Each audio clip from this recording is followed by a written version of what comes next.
Hello, welcome to Channels Book Club. My name is Olakunle Kasumo. I'm still fascinated by how much one can read on a phone, or what somebody might call reading device, mobile reading device. There's so many of them out there. If you own a Kindle, that's one. If you own a laptop or an iPad, that's one. But the easiest, of course, is the mobile phone, which we all carry around. You can read a lot. You can pack a lot of books into this. And that's why people are debating and discussing what's the future of the book. Yeah, since we now have digital books and we have easy access to them and so on. So, well, we'll see how the world goes in the next many years, God keeping us. But you can read a lot from your mobile phone. A lot of people I meet say they are too busy to read. Oh, they used to read before. Many years ago, they used to read, but now they don't have time to read because of work and all that. Don't you ever fall into that trap. You have to keep reading. No matter how busy you are, you have to keep reading, because reading is powerful. Reading is transformative. Reading helps us to grow, helps us to develop, keeps us entertained. Those things are just so important. Don't be too buried into work that you lose yourself. Very, very dangerous. No matter how busy. Somebody said many years ago, an author, I can't remember the name of the author, neither can I remember the name of the book, but the quotes just over the many years has kept, hidden somewhere there in my mind. It always pops up again every now and then. Beware of the barrenness of business. Sorry about that. Beware of the barrenness of busyness. So there is a barrenness in busyness. You can be so busy and then you become barren. Dangerous stuff. Well, just keep those books open. Keep reading no matter what. But how is it for a busy professional? Because we have to be realistic. Life can be really busy. That's the truth. And especially in a fast-moving city like Lagos and so many other cities like that across Nigeria, across Africa, even out there in the world. What's life like for a busy professional who wants to keep active, stay committed to development, personal development, and living a life of adventures and all that? Well, you are going to get to meet with a gentleman who is like a role model for us in this regard. And what an exciting life is living in this regard. Let's get to meet with a gentleman I just love to simply call Magic Magnus. Enjoy this.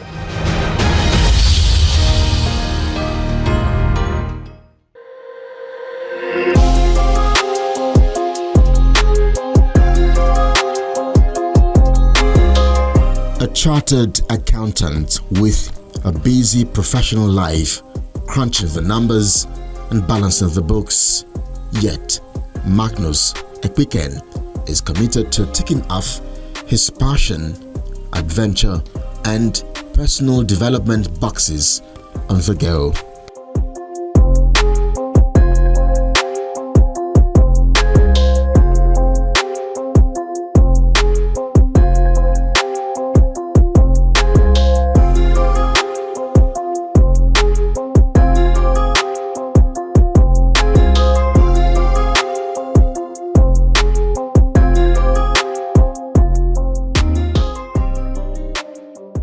My name is Magnus Ekpiken. I'm an accountant. Yeah, but I have a couple of very crazy hobbies, like some people tell me. So I like walking. In fact, most people at work call me Johnny Walker because I'm always walking. I've recently taken up hiking. So I've gone to climb Mount Kilimanjaro. Another hobby that I've had since I was a child is reading. I love books. I've always read for as long as I can remember. So a third hobby, and then I'm not sure which is more important, but I play chess. So the way most men take soccer, that's why I take chess. Chess is my life.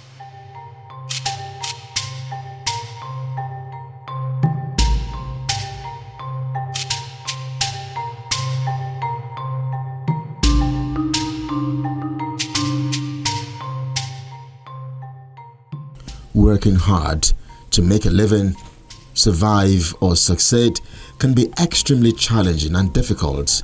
For many, it is a big struggle to combine this with doing things they're passionate about. Tough, it certainly is, but doable. I'm not sure there's no clash. For instance, so apart from reading, I also listen to podcasts, so I can do that while I'm working.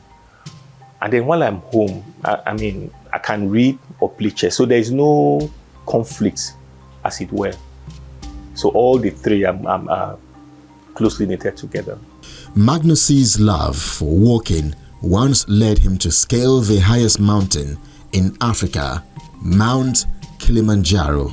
So in my office, right now I'm on the 4th floor, but there was a time when I was on the 9th floor, and I always used the stairs. The last time I used the lift was May 2018. I've always used the staircase after that. And so when I stumbled across somebody's account of Kilimanjaro, I said, well, it would be a bad idea. Let me plan that. And I did. And it was a very stressful but very beautiful experience.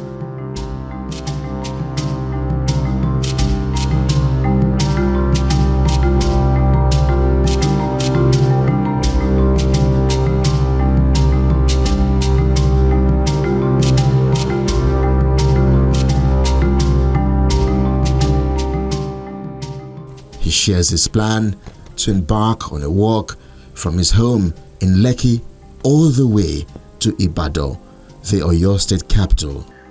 A lot of people had different things to tell me about my planned walk to Ibadan.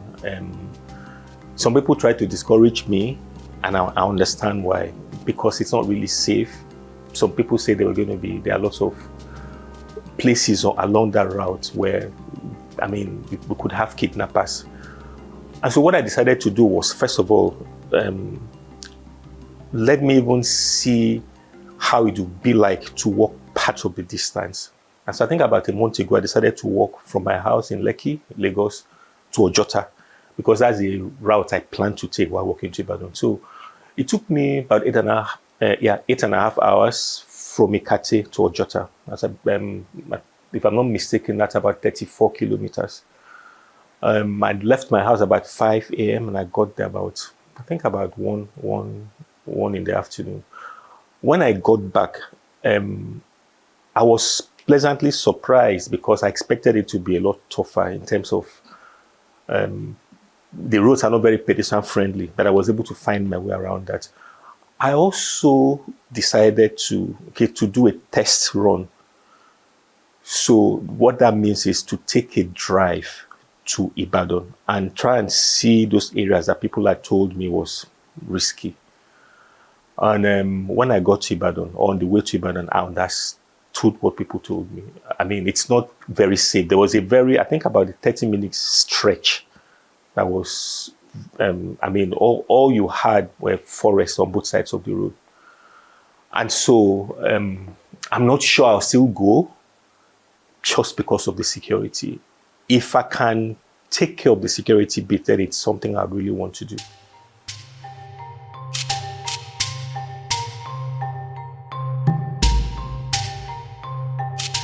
Over that, he wore a threadbare military type tunic. But it's not just walking for Magnus. The chartered accountant loves reading, and he talks about the kinds of books that hold him. I read everything. I read fiction. I don't know if I mentioned, I've actually written a book, I've actually published a book. I did that a long time ago, a book of short stories. But if I were to pick the kind of book I really like, I'm sure you would guess, the books on adventure, books on historical novels, novels with a historical perspective. For instance, I'm reading Men of Men now. That's a book by one of my favorite authors, Wilbur Smith. Wilbur Smith writes about Africa. He writes about, he really researches ancient African traditions. And I really love to read him. So that's the kind of book I like to read. For instance, the kind of movies I also like to watch. I'm not really a movie person. But I'd like to watch movies that have this sort of historical background. I mean, it's history, but fiction.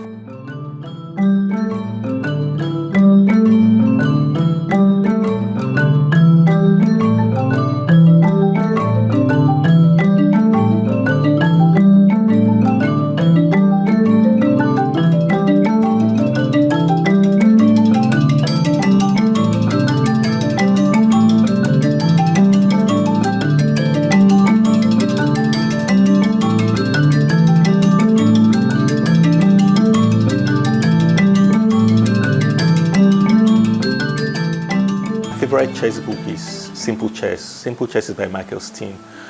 That's the very first book that taught me about the fundamentals of chess. So after reading that book, when I got back to play with the person who taught me, I was able to win him. So it breaks down the principles of chess in very simple terms.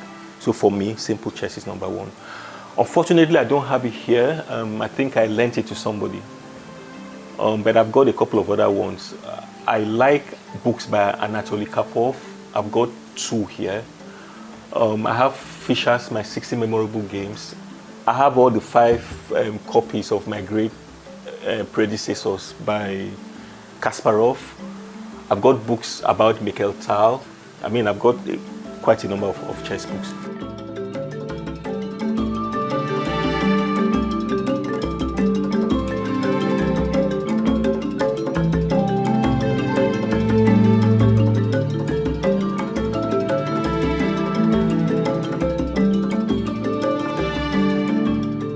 I'm very lucky that I have a job that, to a very large extent, takes care of my basic needs. And so I really don't have to stress about the basic things of life. And then if you're passionate about something, one way to express that passion is to find time to do what you're passionate about. I like reading, so I'll find time. I mean, I remember growing up, at a particular stage in my life, we only had one toilet at home. And so my mom wouldn't let me go into the toilet until every other person had gone in, because I would always go with a book. While eating, for instance, before you guys came, I was having breakfast and I was reading. So you always find time to do what you like.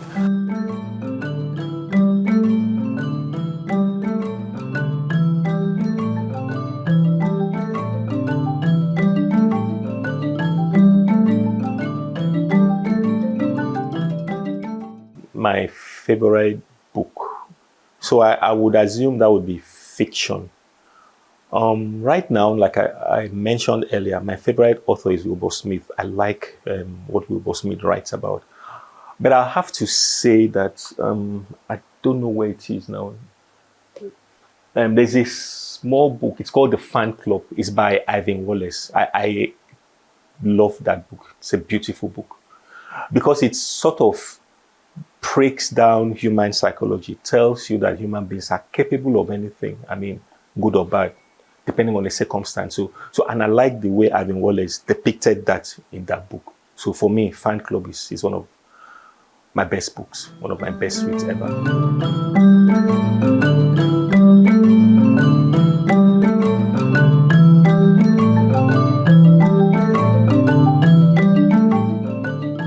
I buy from Latana. Latana is a popular bookshop in VI. But I discovered most of these guys who sell in Ojuelegba or things in CMS, they've got some really old books, old secondhand books. And so there was a time I went to Ojuelegba, I mean somewhere close to Ojuelegba, my eye clinic.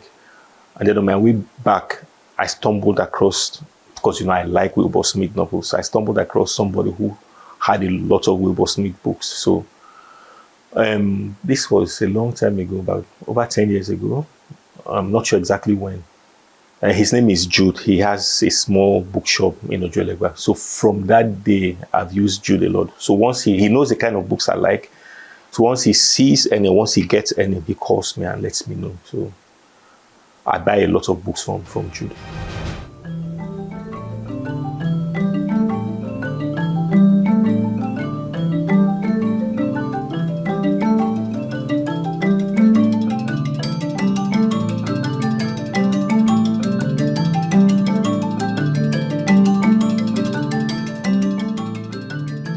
So I'm at Ojuelegba, pretty rough. I'm going to visit Jude. Jude is my bookseller. I buy lots of used books from him. So I want to say I can pick up a few books from there. Magnus then takes us along to the heart of Lagos, Ojuelegba, precisely to meet his favorite bookseller, Jude.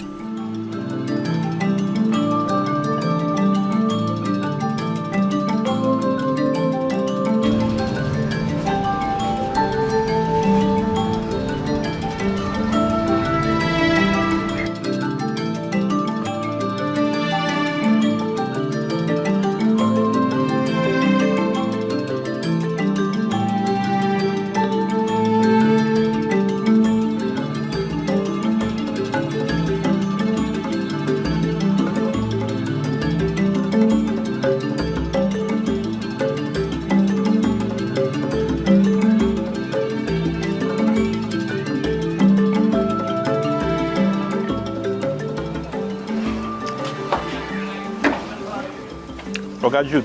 You're welcome, sir. How you doing? Good afternoon, sir. How's everything, sir? Everything is fine. What do you have for me today? Wow. Second-hand books is a rare books. It's books you see by chance, and these books are imported. Sometimes they come with containers and so on, and it's not a book that you can easily see. So a lot of people patronize us because these books are rare. Okay, you may see a book now. Before you see the book again, it may take years before you're able to see it. After if I thought you will see it. So a lot of people, they normally patronize us. They even buy it more than all these new books. Okay, though because of my location, a lot of people don't really know where I stayed because of my location, because I'm inside. But so far so good. Somehow a lot of people are still, because of my contact, they're able to get to me. Okay. Then Mr. Magnus have been a great customer, a very good customer and a friend to me for a very long time. When he come, he buy a lot. And his favorite, he buy a lot of books, but his favorite is Wibo Smith. He so likes Wibo Smith. So I try my best to each time I get a consignment, I make sure I arrange Wibo Smith for him. So when he comes, he picks the ones he wants. Okay, he also read a lot, like Jackie Collins and other ones, but his main focus is Wibo Smith, and I have gotten a lot of Wibo Smith. A chartered accountant, a worker, a chess enthusiast, a reader, and author, Magnus is proof that perhaps work, passion, and the written word can find space in our busy schedules.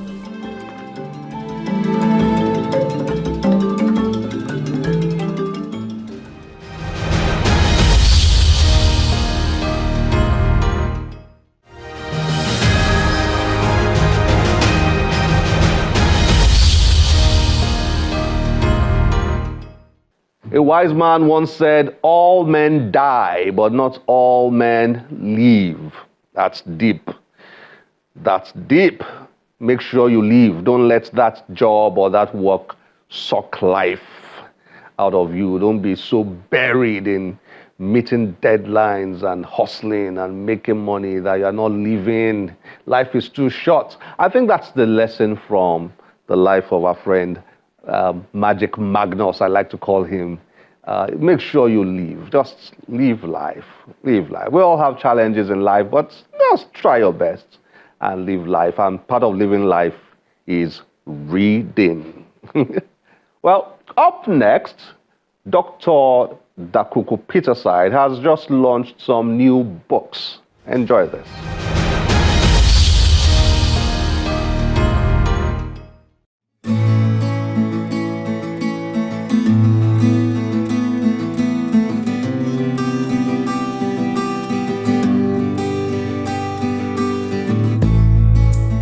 The former Director General of the Nigerian Maritime Administration and Safety Agency, NIMASA, Dr. Dakuku Peterside, gathers dignitaries for the launch of his two new books, Leading in a Storm and Beneath the Surface.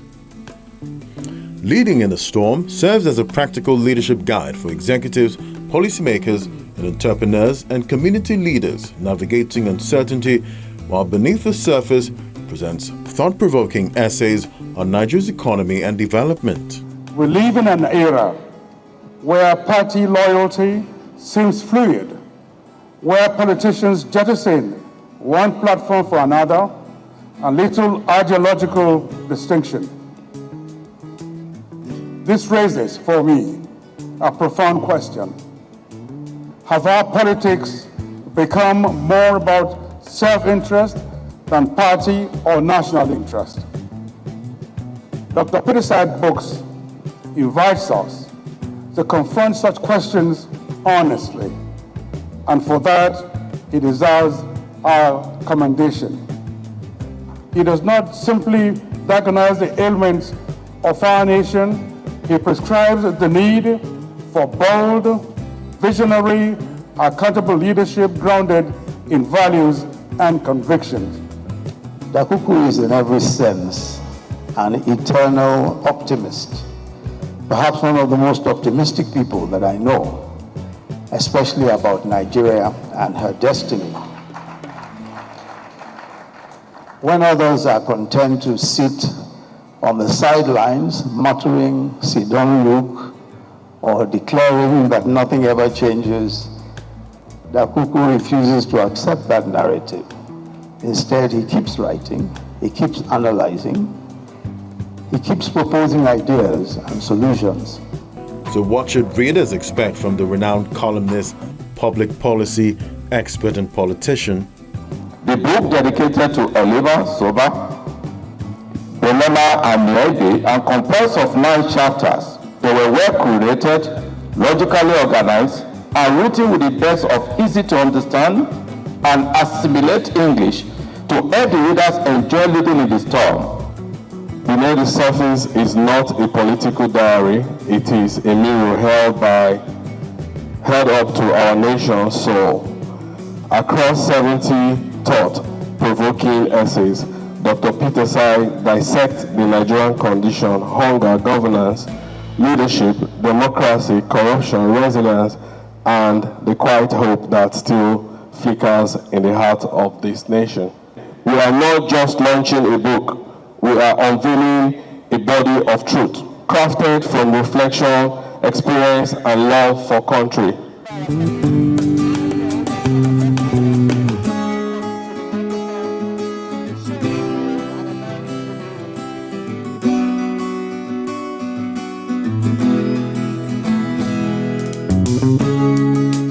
Leaders in this part of the world must build up their crisis leadership competencies. It is important. And connected to that is the second book, Beneath the Surface, which is a collection of incisive essays that speaks to different policy issues.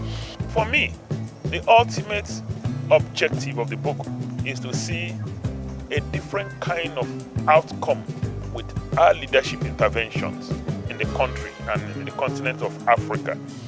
It can be accomplished. All we need is a different mindset. And I believe that we have enormous potentials as a continent and we have smart people.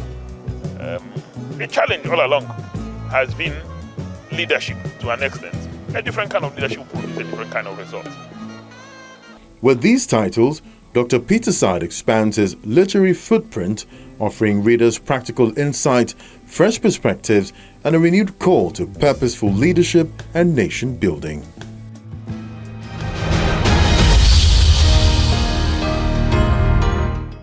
This is where we have to end the show today. As always, we'll be delighted to get your feedback through any of our social media platforms displayed on your screen. My name is Olakunle Kasumu. Remember, one great book can change your life. Bye-bye.